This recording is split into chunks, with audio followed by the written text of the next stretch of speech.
Ladies and gentlemen, boys and girls, welcome to episode 132 of NerdPod Generations. As always, I am one of your illustrious hosts, Steve Taylor, along with the lovely Al Jetsam. Hello, sir. Hello, friends and enemies. This is a big one, folks. This is another one of our watch-in reviews. We did one earlier already to Dune a few weeks ago, and today is Ghostbusters Frozen Empire. But before we get going on that, we have a little business to take care of. First off, if you are listening to us for the first time, please go back and listen to our back catalog. We have nothing but pure gold. If you like what you hear, make sure to like and subscribe to all of our podcasts, and then please go to youtube.com to NerdPod Generations.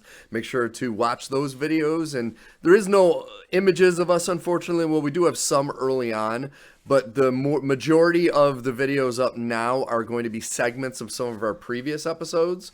And once again, I know I keep pushing this, the Star Wars Obi-Wan ones are fantastic.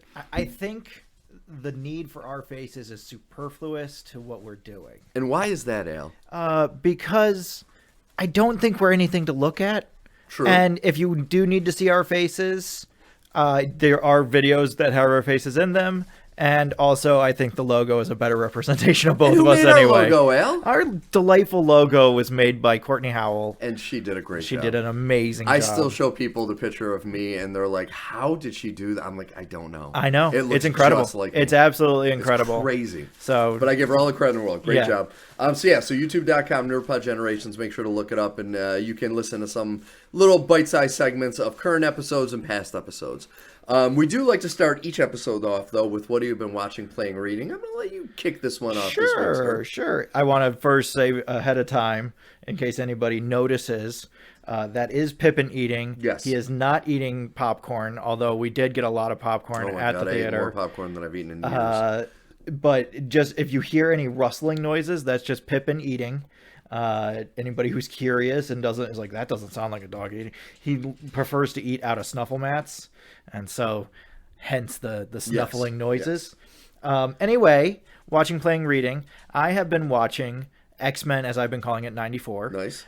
In the lead up to X-Men 97, which dropped Thursday this week or something like that. Banger reviews too. It's getting great reviews. I'm very eager to see how it is. Yep. I really, really like the original animated series, and it was one of those things that I thought like, oh, I remember this so well. I remember all the pacing and everything about it so well. And then I went back and I watched it, and the pacing on it is so different than I remember. Yeah. Not in a bad way. It's somehow better than I remember. Okay. Like in terms of being a show of its era, it really, you remember that 90s, that early 90s period of the more you know, and knowing is half the battle. Go, Joe. Yeah, Joe. I did that to Kelly. She just looked at me like, what the fuck does that mean? Right. Anyway, in that era where Michelangelo is telling you not to do certain things, this has a message, and it repeatedly pounds that message in, but it never gets preachy with that message. And that message is just, don't treat people like shit because they don't look or act or do the things you want to do. There are a lot of issues in the show that could be solved, and in other iterations of the X-Men are solved by Xavier just invading someone's mind and saying like, hey, let's take a second and we'll freeze everybody in place and all these other things that we've seen Xavier do via mind control or telepathy, however you want to put it. In this version of the X-Men, he is very adamant about not doing it without consent. And it's just something that you never see from Xavier in a lot of other iterations. I'm looking at you, X-Men 2, X-Men United, or X2, or whichever title you want to go with. That whole moment where he freezes everybody's minds in the museum. You don't see that. I was watching another different animated series, Wolverine and the X-Men, which anybody, if you've taken my recommendation and watched Avengers Earth's Mightiest Heroes, same writers, go watch this. It's also excellent. It's a very different flavor, but it's so good. And there's only one season of it, which, I mean, it goes down really easy, and then it leaves you being like, I kind of want more of this one too. Yeah. Anyway, I really like X-Men 94 a lot more than I remember. And it does what a lot of Marvel stuff has wandered from the path. They've gotten distracted and wandered off into the woods. X-Men 94 does the whole story where Rogue gets a incredible power boost by completely draining Carol Danvers of her powers and basically stealing her strength and flight abilities, not her ability to transmit energy, but the flight and the strength, definitely, to the point where she has that like Hulk-like strength in the show, and it's iconic to that version of Rogue. That's not a version you see almost ever. No. And that is so iconic to that version of Rogue. But they do that whole storyline to the point where you have Rogue visiting Carol, who's in a coma because Rogue has essentially drained all of her soul out of her and is feeding off of it to use her powers. She is asked by the nurse, "Who are you?" And she says, "I'm just here visiting my sister Carol Danvers." And like full name, the whole thing. They call her Miss Marvel because that was the era. They could have called her Warbird. They could have called her Binary. There's like a bunch of different names that there have been for Miss Marvel, Captain Marvel, Carol Danvers. They do that, and it's so good, and it's so satisfying. They have the moment where we see the birth of Wanda and Pietro, and they have the midwife who looks like a cow person and is delivering the twins to their adoptive parents after Magneto's wife passes in labor, giving them. And they don't change that. It's the cow person. And why do they do that? Because they do the High Evolutionary. They have a moment where the High Evolutionary just shows up, not named, he's just there. And if you know who he is, you're like, oh, because the original owner of the Savage Lands, because, oh, let's also throw the Savage Lands in as another thing we're going to do to it. Enjoyable, like rich kind of narratively. So we meet the original owner of the Savage Lands, or god of the Savage Lands, if you will. And then who kicks him out? The High Evolutionary. Is he named? No. But you see him and you're like, that's the High Evolutionary. Like, not the version in Guardians, the guy that's magenta and white. That one. That's the one that shows up, and he comes back later on. They do the Phalanx. They do the Brood. They have moments where things happen and Doctor Strange just looks up. He's not in the show. It's just that the psychic vibration of what is happening is so strong that Doctor Strange, who exists in this universe, has a moment where he looks up and he's like, oh. And that's it. That's crazy. There's a moment where Spider-Man and War Machine save a bunch of people because there's a giant storm over New York, and they have to save a bunch of people from a building that's coming down. Are they named? No, but you see them and you know who they are. You know, and they do this for so many deep cut. Moondragon. There's a moment where Apocalypse, who is a little overdone. If I had a note, I would say Apocalypse is a little overdone, and also there's a lot of muddiness when it comes to Archangel being one of the original X-Men, not being one of the original X-Men. He's in all the flashbacks of the original X-Men, which I love because they have the original 5 as the original X-Men. But nobody talks to him or behaves around him like he was one of the founding members of the X-Men. And nobody says it. So it's just one of those things I'm like, but it's definitely Archangel. Like, by the end of the show, you're like, no, all of those flashbacks, every time, the story that they tell, because of course they tell a story, because this is a narrative-rich show, which, while it rushes through things, there's not a lot of, like, we have to decide what to do. It doesn't work. We got to regroup, come back, do it again.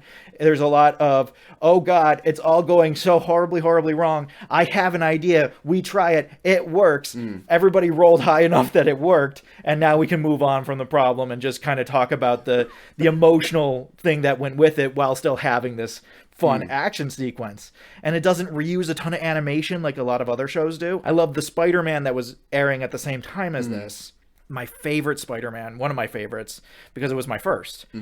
I rewatched the episode that is a crossover with this generation of the X-Men, and there's so much reused animation, which I don't blame them for. They did a lot of stuff with computers and CGI in the early 90s, so it's very blocky to begin with. You got to kind of just roll with that whole thing. Yeah, you got to have vision for the past. And then X-Men 94, the last 5 episodes, I don't know what happened. I want a documentary going through everything, because there's a great interview with the guy that wrote and performs the theme song on NerdSync. Okay. And it's on YouTube. You should go check it out. But it's just, I would love a documentary about all of the everything, behind this, because the last 5 episodes are clearly done by a different animation studio and a style that is both different but clearly trying to recreate the original feel and look of the show. You think it was a budgetary thing? I think something happened. I think something happened and they ran out of money, and they had 2 options. You can either go for a cheaper animation or you can not have as many episodes. Yeah. And they were like, well, we really feel like these episodes are really necessary to tell the story, which they aren't. Yeah. Maybe 2 of them. The last one, definitely. There's one with Beast and Jubilee, which is like pretty okay. And it brings up a lot of interesting things. They do Caliban, because fuck it, we're doing Asteroid M. Yeah. What? Caliban? The Morlocks are in the 2nd episode of the goddamn thing. Like, the whole way through, it's all deep cuts that nobody would ever do right now. Do you remember when they did the Morlocks and X3, X-Men, I guess not united anymore, where they just had people that had face tattoos, and like spiky skin, and like they could regrow their arms, and it's like, I'll admit, there's some Morlocks in the series that I'm like, I look at them and I'm like, I don't buy that you couldn't blend in human society. There's nothing about you that screams, oh my god, look at this weirdo. I can't believe how many deep cuts there are, and how that's the well that they go to, is the deep cut well. And I love it. It makes me so happy whenever any of those things come up and you're just like, god damn. Not only are we doing Gambit, but we're doing the Thieves Guild and the Assassins Guild, and like a very quick summation of that whole story. But that's the other thing. It feels like a comic book when you're watching it. It has the exact same feel and flavor as when you're reading a comic book. And the stories are a little condensed, and things kind of happen faster, and problems are resolved quicker. And it does feel a little rushed, because that you do have to come into it and be like, yeah, this is going to be a Saturday morning cartoon. But for that, and for that era, it's a really good Saturday morning cartoon, which at its heart has the same message of, hey, be cool to each other regardless of what's going on. And while you do have to fight for things when things get that far, the first, second, and third thing you should do is try and resolve the problem some other way. I was so impressed and so happy with it. Well, and I look at some of these shows like X-Men and like what we've seen with the DC animated movies. I wish they would make, like, they would figure out like a 6-year timeline and storyline, I should say. Yeah. Do 2 years, then do an animated movie that goes in the theaters. Then do another 2 years of a season, another movie, 2 years of a season, another movie. It's like you're saying, we're not getting this in film because they don't have the buildup you would get from a series. To where if you were doing it animation style, it would be a lot easier to interject a lot of these complaints you and I have about not having canon, not having these characters done properly. You could do it properly then, and people will go see animated. Oh, yeah. Absolutely, they'll go see animated. Especially these days, people will definitely go see animated. I think that, I want to put this very delicately, as the boomers and Gen Xers continue to age, shall we say, I think animation will come more into vogue for adult things. Yes. Because I think one generation in particular sees animation as only one thing. For kids. And they have enough controlling interest that they still can dictate to say that animation is only for one thing. Yep. And we're getting little cracks. And we'll get to Ghostbusters in a bit. We're getting those little fissures in the tank. You see it with the Netflix, all the animation shows that are very adult on Netflix. Invincible. I've watched the first episode of part 2 of season 2. That's not, that's never going to be for kids. No. That is super, and it's like, just like you're saying, it's starting to make its way into the zeitgeist, and I think a lot of credit has to be given to video games because they were the first one to break that stigma of this is for children. I was also thinking of South Park. South Park came in, and while it's seen as cheap animation, and The Simpsons. I think The Simpsons also changed what began with like the Flintstones. It said this can be more than that. We can have social commentary and do all these other things in it that are more than just for bits. It's for a purpose. It's with a message. It's with an idea behind it. And I still cringe but love seeing those old commercials of Barney and Fred selling cigarettes. I love them. It's just still insane to me. Like, this is an animated TV show Focus for children, and they're selling cigarettes. Oh yeah. Absolutely. Oh, they would have sold cigarettes to kids at that point. Oh yeah, absolutely. Quick aside, quick tangent. Over under age of people knowing who we're talking about when we say Fred and Barney, over under 23. Oh, very low percentage, because I'm thinking the live action movies. That was out. the mid 90s. Yeah. They know them as the vitamins. And like my kids, they love Fruity Pebbles. That's their favorite cereal. And they do eat Flintstone vitamins. They couldn't tell you any of the characters. This is what I'm saying. Yeah. This is what I'm saying. That's too bad too. I know. You know, it's not a bad thing. No. It's same with the Jetsons. I dare anyone. Like, I can't even do the maid of the Jetsons. I don't remember what the maid of the Jetsons' name was. I remember Elroy, your boy Elroy. The funniest part about that, it was I love the NBA after show on TNT that has Shaq and Charles Barkley. Yeah. And Charles Barkley once misspoke and called him Leroy Jetson. And Shaq's like, "Oh, is that the Black Jetson?" And then people sent in all of these pictures of Elroy, but with absolutely killed me. All I can think of when I hear the name Leroy is Leroy Jenkins, which I'm really glad has become a verb. For just charging in, no plan, no prep, just fuck it, let's go. Yeah. We're ready to go right now. And anyway, getting back on point, I really hope animation does continue, because like right now we have different tiers, right? Because like you have adult animation that's just like frivolous, like Family Guy, and now The Simpsons has kind of gone into that path of just like, I remember I saw a list on Disney Plus while watching X-Men this week that was different, quote-unquote, Disney-themed episodes of The Simpsons. And I was just going through the list, and I was like, oh yeah, I know that one, and I know that one, and I know that one. What is that one? I would look at the episode number, and it would be like season 28, episode 11. I'm like, the sad thing is it's absolutely unwatchable. That show you cannot watch that show anymore because it is so bad. You want to talk about a stove that's burned me too many times. Yes. Of just like, I'll go back and watch the Treehouse of Horrors, and you watch it and you're just like, God, this sucks. Terrible. Absolutely terrible. Why is this so bad? I would rather, and thus I do, rewatch the Treehouse of Horrors from the original era. Oh, absolutely. Because they're so much better than watching any new Treehouse of Horrors, because the new Treehouse of Horrors is just terrible. Like when they go visit Mr. Burns in Pennsylvania. I freaking love that every time. That kills me. Super fun. Happy slide. What can go wrong? When am I going to be here again? Exactly. I love it. Kill my boss. Dare I live out the American dream? Homer, that's his crotch. Oh, sorry. Sorry. Love it.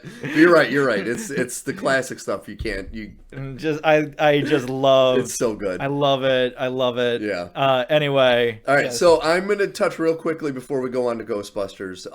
I once again am on the train of showing my son all of the MCU movies in chronological order from release or close to that. Yeah. Since the last time I spoke on this podcast, which I talked about the Avengers, we have watched Iron Man 3 and Thor the Dark World. Quick aside on Thor the Dark World. It is the same movie you remember. Great. But after watching the crap that Marvel has put out for the last 5 years, has it been since Endgame, I think? God, that 5 or 6 years. I want to say it was 18, 19, 22, 2019. Yeah. Why did you hit me with an ice dagger right in the heart? But in reality, Thor the Dark World is better than 99% of the stuff that's come out since Endgame. And that is the part that is shocking. It's a movie that was ridiculed and kind of lambasted because it's not great, is better than everything that's come out since because it's been so bad. It was definitely the low fruit on the tree of just like, man, this is easy pickings, man. You can just pick this thing apart, no problem, and it is full of issues and problems. My big feeling on it was that it was one of the first movies that Disney had real control over it, and they had just bought Star Wars. And so I've always looked at Thor the Dark Thor as Disney's dry run on what Star Wars could be. I can see that. Because it has fantasy, but it also has kind of this space feel to it. There's magic. And you have all these flying ships that don't like have some magical quality. They're not flying on animals or any of these other things. They still do they ride horses in that one? I don't think they ride horses in that one. It has that Star Wars feel, and it was Disney being like, let's do a dry run on what Star Wars could feel and look like. And my issues with it are multitude. But here's the thing, though. When was the last time you watched it? 2019. And what I'm telling you is the issues you had are still there. Yeah. But if you do it as a comparison to modern Marvel, I'm sure it is far superior to everything. You know how I know that's true? Because Thor the Dark Thor, if I did it, would be about Loki scheming to find a way to have the Enchantress make magical items for the Wrecking Crew. Yes. And thus still carry out deeds of menace and just plaguing Thor and trying to just do different things while all the Reality Stone stuff is happening. And you can have it tied together if you want or whatever. Malekith is fine as a character. Yeah, he would have been better if they had, once again, done it properly. Well, there's so many problems with it. Where do you want to start? Do you want to start with the fact that his face is whole at the beginning of the movie?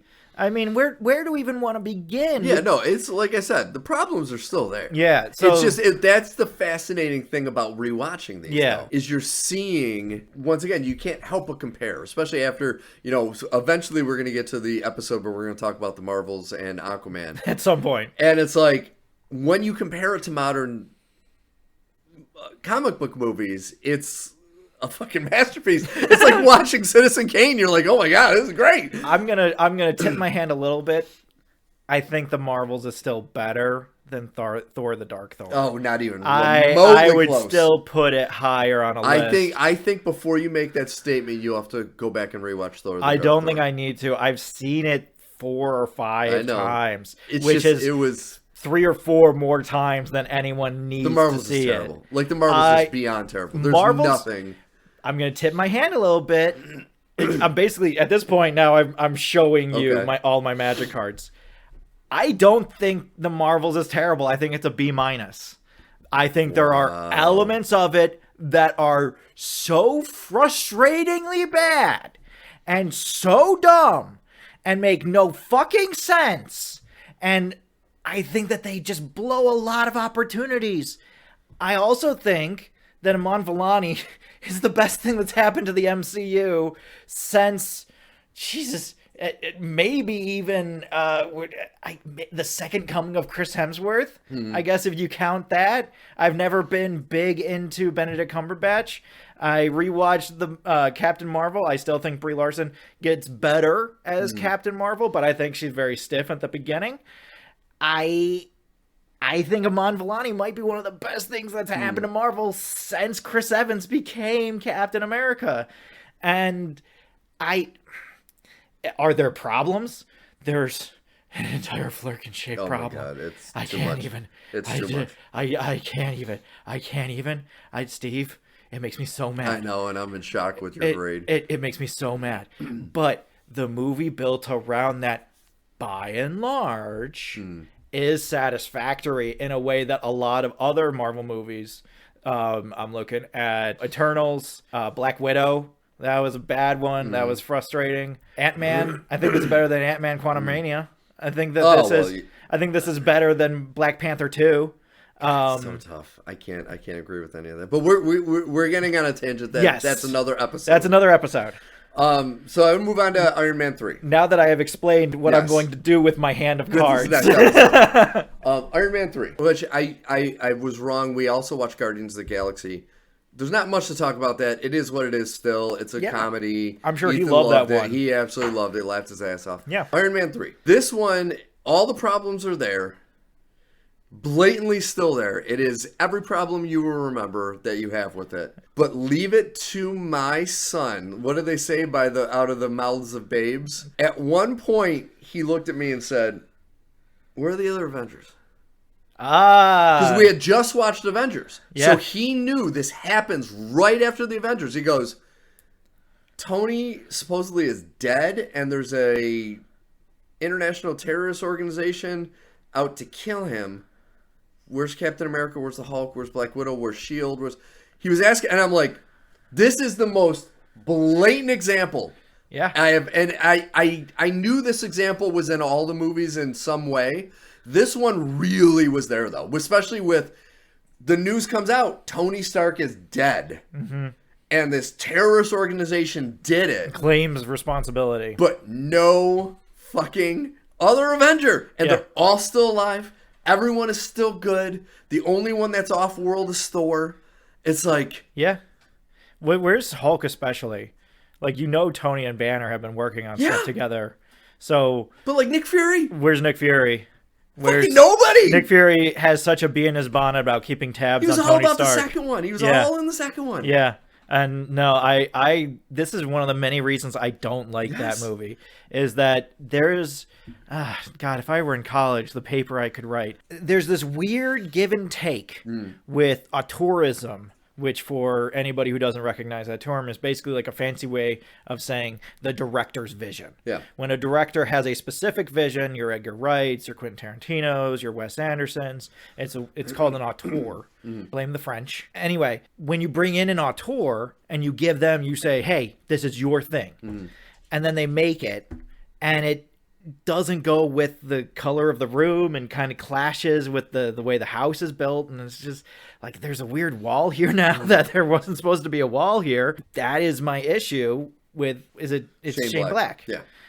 He's proven he's a better writer than he is a director. Well, this is the thing, is that you have this give and take where, like, I love Kiss Kiss Bang Bang. Oh, great movie. And when this was announced as a Shane Black feature, it was like, oh, fuck yeah, that's going to be fucking great. I'm so excited. I look at this now and I'm just like, I can't tell where the bad decisions are coming from. Some feel like they're coming from Shane Black. Some feel like they're coming from Marvel pulling on the leash to keep him in place. And you end up kind of getting this movie that clashes with everything, makes no sense, and isn't very good. And there's some interesting things about it, but like, that's what I was going to say. The interesting underlying theme of the movie is PTSD. Yeah. And that worked great, but they didn't have him dealing with it with other people that were in the battle with him. It's like he's like literally Captain fighting America. a bunch of veterans. Yeah. Like, Cap. Yes. How are you not going to go talk to Cap when you're fighting a bunch of pissed off veterans? And it's like the Russo brothers fixed that during Endgame when they had the 5 years later where Cap is running a support group. Yeah. And it's like, yes, because everyone was a part of the snap. Well, a select few were part of the battle, but you never hear saying, oh, have you talked to Steve? Have you talked to Bruce? Yeah. Have you talked to Natasha? Have you talked to, what the hell's, Clint. or you Talk to Clint. He's got all the answers. Because he's not only dealing, and I think another thing that they didn't really delve into enough is they dealt with the PTSD of him going through the battle, but they didn't really deal with the grief of losing Coulson. Especially for Pepper, who was close to Coulson. Yeah. And it's like, they never bring him up.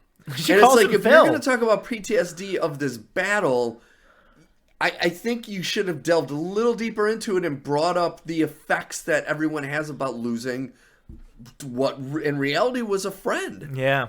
And they never touched on that. Yeah. And then, once again, having him never talk about it with people who were there with him. Yeah. Was never even talking about the people that were there. No, they with never him. bring up any of them. None of it. And then there's this whole thing with the president going on, and they. Yeah, how is S.H.I.E.L.D. not going to get involved with that? The president is literally kidnapped, and like, and there have been more recent.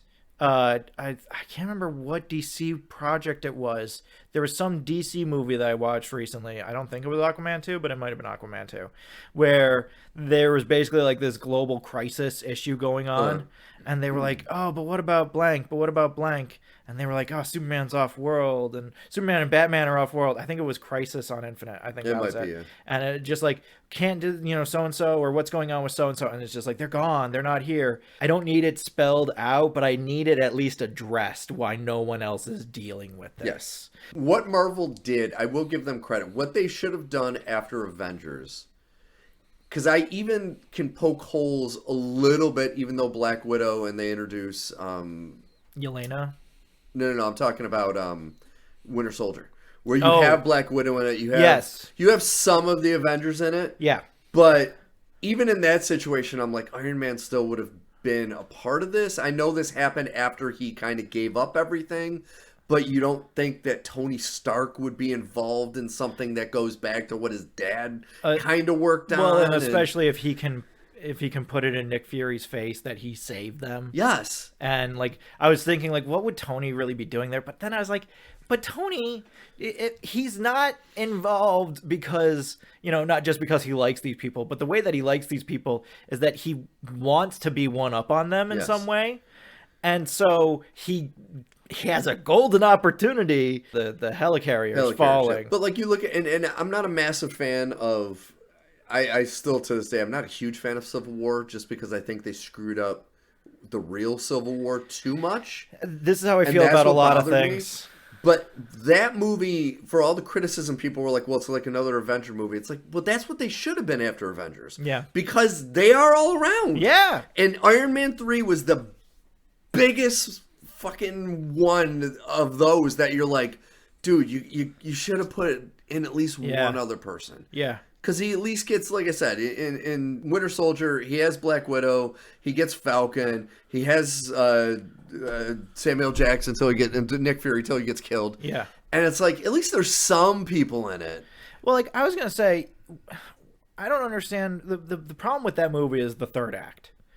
I like that movie until the twist. Once you get to Trevor, I think that movie takes an enormous nosedive. Yes. Let me put it this way. I don't necessarily love the movie. The parts of it that I don't like, I am willing to tolerate for the parts that I like. Yes. I like that the henchmen, classic Shane Black, have a personality and kind of carry the plot themselves. They're not just some faceless goons. They're a group of people that you kind of don't necessarily get to know, but get to definitely know. The kid, my favorite meme is, where's this kid now? Whatever happened to this kid? Well, you see him at Tony's funeral. It's been 15 years. Whatever happened to this kid? Or maybe it's only been 10 years for him. Or maybe it hasn't been any time at all because Marvel won't fucking tell us what year it is. No idea what the timeline is. Anyway, I feel like the third act of that movie, if it lands better, if they just go ahead, just do it, just have the 10 rings and some other nonsense that's not this. Don't do the fake out. Go in for it, do it, and have it be connected to the 10 rings proper, which you end up doing later on. But let's also face facts. That was almost 10 years after the fact. And it was a wink on a wink on a wink at that point. And because the 10 rings really show up in the first Iron Man. Yeah. So this was supposed to close that circuit, except that it didn't. And then they had to make a joke about it. Well, and that's the thing. That would this movie could have been fixed, other than not having the Avengers, which easily could just put one person in. Just have Hulk, who's a CGI character, show up in the third act. Yes. Like, that's it. That's all we needed. But if they never would have brought up, like if Ben Kingsley, Trevor Slattery wasn't the Mandarin and it wasn't the 10 rings, if he was just a terrorist. Yes. That would have fixed a ton of problems. Because what our biggest problem was like, well, that's not the fucking Mandarin. You're ruining the Mandarin storyline. If you're like, this dude's just a terrorist and he's just trying to get under Tony Stark's skin, and then you find out that he's just an actor, that would have gone down a lot better if it wasn't the fucking Mandarin. Well, and like, do one or the other. Do AIM or do the 10 rings. Thank you. Don't try and do AIM and the 10 rings, because you're not going to do either one well, but you are going to ruin both. Like The Dark Knight Returns and Doomsday in the same fucking movie. Yeah. Don't do it. Don't do it. Sandman the Hobgoblin and fucking Venom in the same movie. Yeah. Don't do it. Well, he wasn't. First off, 2 corrections. He was Green Goblin too. I see you, Internet. He was Green Goblin too. He wasn't even that. I think he was Goblin too, or something stupid. He was fucking stupid. And Steve, we're making an enormous mistake that I personally feel like we need to stop and correct. The Hulk is in this movie. He falls asleep while Tony is telling us this story. Oh, that's right. He's in a post-credit scene. I forgot about that. That's where he's been. So he is around. But that's what made it. And Tony is telling the story of how he died publicly died, and Bruce is asleep. Yeah. But and that I totally forgot about that. But yeah, so that makes it even more egregious. That's Marvel. Marvel said, no. Yeah. I have an answer. It makes it even more and egregious. it's this. And it's like, so man, dumb. you really like when Marvel was great, it was so great. Yeah. It was so great. I can't wait for you guys to watch Winter Soldier. I still love that movie. Oh, I love it to death. It's great. I still have such fond memories. Like, we have definitely gotten to that nostalgia quotient point where parts of what I love about the original Avengers are watching this movie and living in New York at the same time and all these other things that are ancillary to the movie itself. So I'm willing to take the stupid plot because I remember going and seeing it with a bunch of my New York friends who were all big into comic books and sitting next to my best buddy John, who's like my brother. And just the moment when Hulk says, I'm always angry, we were just like, oh, dude, this is awesome.